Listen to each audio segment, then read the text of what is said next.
Aksi bejat pria di Banyuwangi, Jawa Timur yang tega meruda paksa anak dari calon istrinya terbongkar. Pria bernama AMF itu nekat meruda paksa remaja berusia 15 tahun.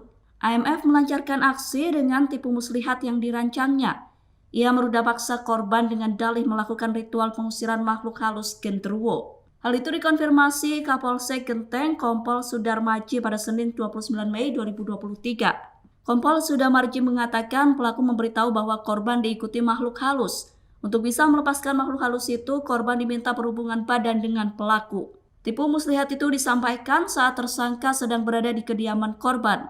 Hendak menikahi ibu korban, tersangka memang sering berada di rumah tersebut. Pelaku meruda paksa anak dari calon istrinya itu tak hanya satu kali, melainkan berulang kali. Kasus itu terbongkar setelah sang ibu korban merasa curiga. Sementara itu saat ini pelaku sudah ditahan di Mapolsek Genteng dan terancam hukuman maksimal 15 tahun penjara.